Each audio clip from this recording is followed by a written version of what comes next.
Syria. CIA के agents Syria का चप्पा चप्पा छान रहे थे और शहर से लेके गांव तक कुछ भी उनकी नजरों से बचा नहीं था।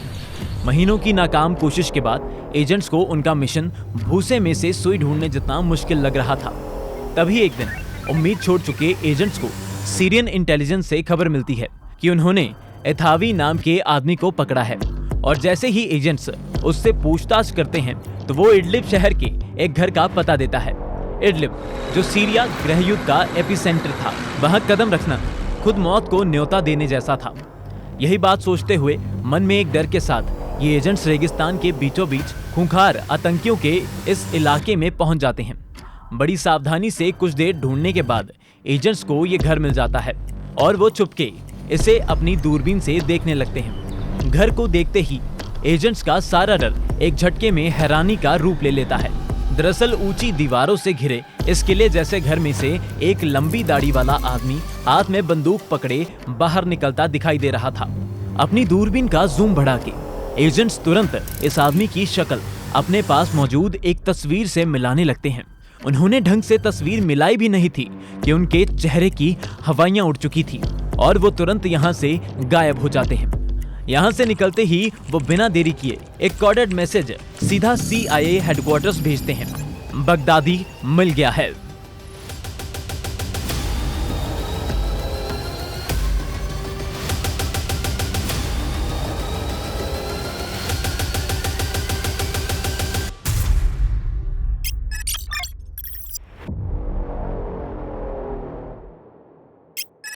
पांच साल बेसब्री से ढूंढने के बाद आज जब बगदादी के मिलने की खबर CIA हेडक्वार्टर्स पहुंची तो एजेंट से लेके डायरेक्टर तक सब हरकत में आ जाते हैं।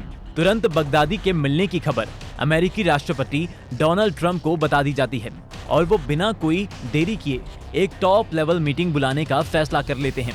मीटिंग तो तुरंत बुलाई ही जानी थी क्योंकि बिन लादेन की हत्या के बाद उसकी कसर कोई पूरी कर रहा था तो वो बगदादी ही तो था।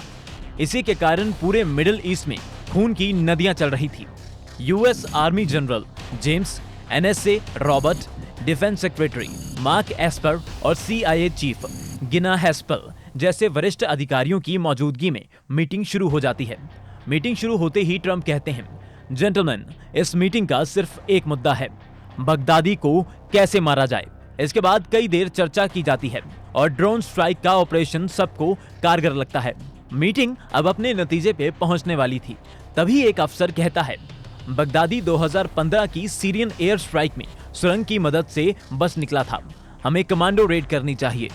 जंग से बुरी तरह क्षतिग्रस्त सीरिया में कमांडोज भेजना शेर के मुंह में हाथ डालने जैसा था। इसी कारण इस अफसर की बात सुन कमरे में मौजूद हर इंसान सुन्न हो जाता है।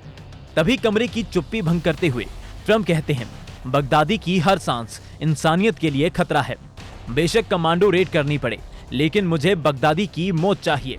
ट्रंप का कॉन्फिडेंस देख आर्मी जनरल भी रिस्क लेने को तैयार हो जाते हैं और अभी इसी पल से दुनिया के सबसे खतरनाक आतंकी अबू बकर अल बगदादी को मौत के घाट उतारने वाले ऑपरेशन कायला म्यूलर की शुरुआत हो जाती है। दोस्तों, बगदादी को मौत के घाट उतारने से पहले एक बार फटाफट से जरूर जान लेते हैं कि आखिर इस आतंकवादी ने ऐसे क्या काम किए थे जिसके कारण अमेरिका हाथ धोके इसके पीछे पड़ चुका था। 20 मार्च 2003 को अमेरिका ने इराक पे हमला कर दिया और बगदादी इस समय इस्लामिक लॉ स्कॉलर के रूप में जिंदगी जी रहा था। इस हमले से लगभग हर इराकी के मन में एक आक्रोश था और बगदादी अपने इस आक्रोश के चलते आतंकवाद का रास्ता चुन लेता है। वो खुद के आतंकी संगठन जमात जैश अल सुन्ना की शुरुआत करता है। अमेरिका के खिलाफ उसकी गतिविधियां इतनी बढ़ने लगी कि 2004 में उसे इराक की कैंप बुक्का जेल में डाल दिया जाता है। जेल में सुधरने की जगह बगदादी की ऐसे आतंकियों से मुलाकात होती है जो उसकी आतंकी सनक में चिंगारी का काम करती है। जेल से निकलते ही वो 2003 में बनाए अपने आतंकी ग्रुप को इस्लामिक स्टेट ऑफ इराक यानी ISI से जोड़ लेता है। बगदादी अपनी अमेरिका विरोधी सोच के साथ साथ उसको खत्म करने तक के सपने देखने लगता है। वो बड़ी तेजी से ISI के ऊंचे पदों पे पहुंचने लगता है। साल 2010 तक ISI ISIS के नाम से जाना जाता था और इस साल सब कुछ बदल गया जब अमेरिका ने ISIS के चीफ अबू उमर बगदादी को मार गिराया और बगदादी ने ISIS की कुर्सी संभाल ली। अब बगदादी का सिर्फ एक मकसद था, अमेरिका को तबाह करना। देखते ही देखते ये आतंकवाद का सबसे बड़ा चेहरा बन गया और दुनिया को हर दिन हिंसा का नया रूप देखने को मिला। सबसे पहले साल 2013 में बगदादी 26 साल की एक अमेरिकी नर्स कायला मूलर को सीरिया में अगवा करवाता है। कायला को अगवा कर ISIS की कैद में रखा जाता है, जिसके बाद बगदादी और उसके आतंकी मासूम कायला का लगातार शोषण करते हैं और साल 2015 में बगदादी के ऑर्डर्स पे उसे क्रूरता से मार दिया जाता है।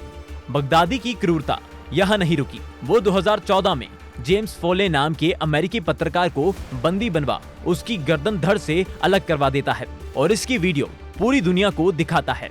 बगदादी की क्रूरता सिर्फ अमेरिका तक सीमित नहीं रही। साल 2015 में वो 130 लोगों की जान लेने वाले पेरिस धमाके करवाता है।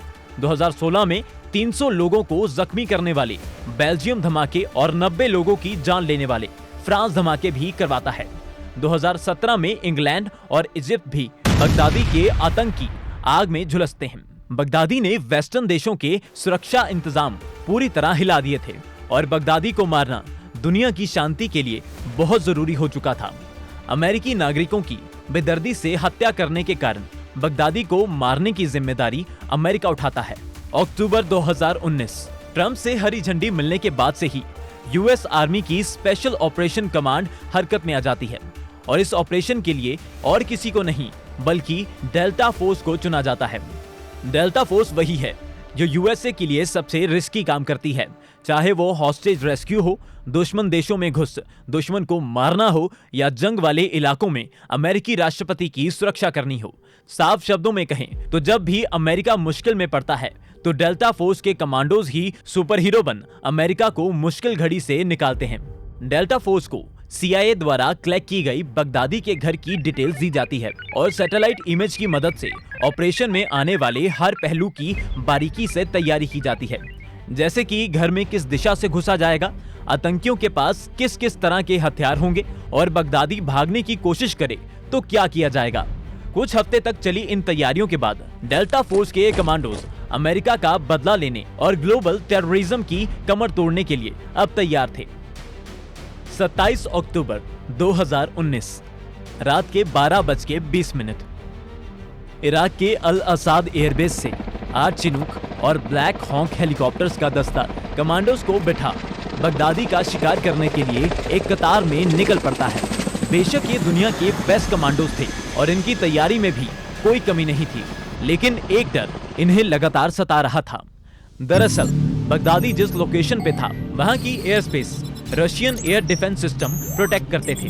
साथ ही उस इलाके में अल कायदा के सबसे ज्यादा लड़ाकू रहते थे, जो अमेरिकी फौजियों को देखते ही उन पे ताबड़तोड़ फायरिंग करने में हल्का सा भी हिचकिचाते नहीं।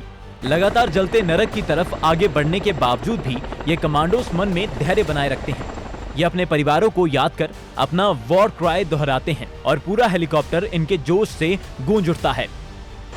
रात 1:20 हेलीकॉप्टर्स रशियन एयर डिफेंस को कानों कान खबर लगे बिना काफी कम ऊंचाई पे उड़ते हुए तेजी से सीरियन टेरिटरी में घुस जाते हैं और बगदादी के कंपाउंड से बस 10 मिनट की दूरी पे थे।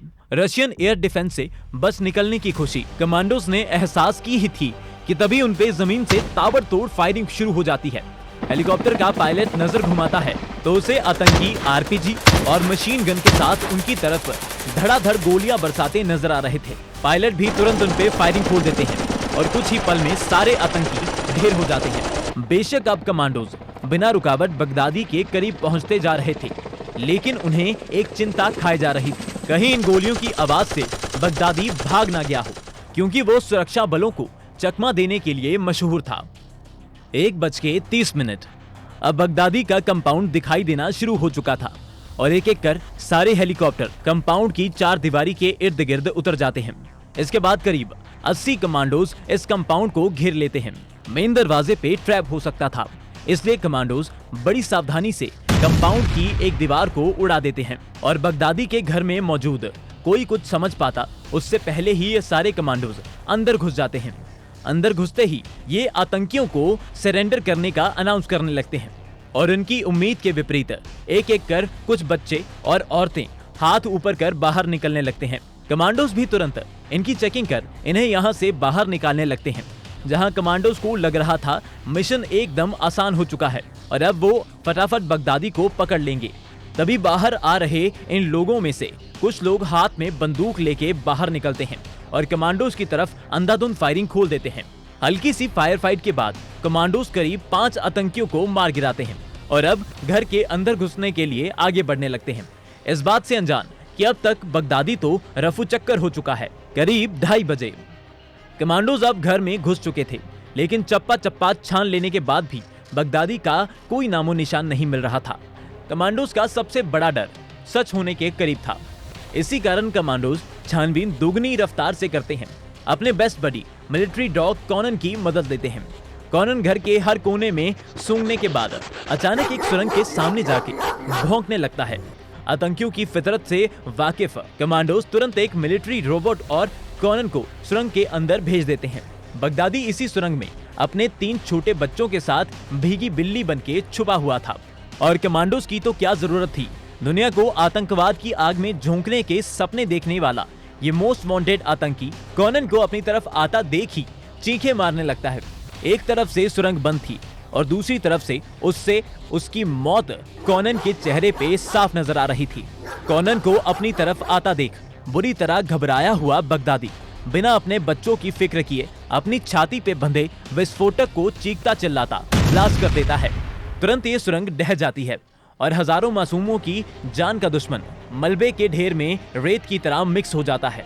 हल्की सी चोट लगे हुए कॉनन को कमांडोज बाहर निकाल लेते हैं और मलबे को हटा बगदादी की आइडेंटिटी कंफर्म करने लगते हैं।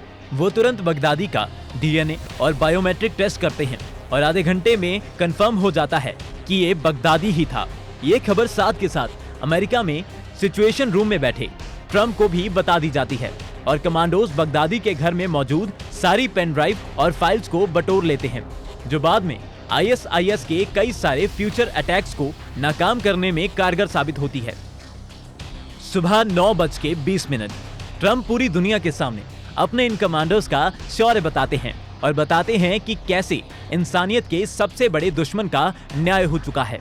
बाकी दोस्तों, ऐसा नहीं है कि बगदादी के मरने से आईएसआईएस खत्म हो गई, क्योंकि आतंकी हर दिन भर्ती होते हैं। इसी कारण आईएसआईएस ने अपना नया लीडर अबू इब्राहिम कुरैशी तुरंत चुन लिया। हालांकि ऐसे ऑपरेशन से आतंकियों को ऐसे मैसेज स्पष्ट तरीके से पहुंच जाता है कि आतंकवाद कितना भी मजबूत हो जाए, कभी भी न्याय से बच नहीं सकता। अगर आप सभी को देखना है कि कैसे हमारी वायुसेना ने बालाकोट स्ट्राइक को अंजाम दिया था और ऐसा क्या हुआ था जिसके कारण पाकिस्तान फाइटर पायलट अभिनंदन को छोड़ने पे मजबूर हुआ था, तो ये लेफ्ट वाली वीडियो पे क्लिक जरूर कीजिएगा। बाकी आपको हमारी ये पेशकश अच्छी लगी तो वीडियो को लाइक और चैनल को सब्सक्राइब जरूर कीजिएगा। जय हिंद।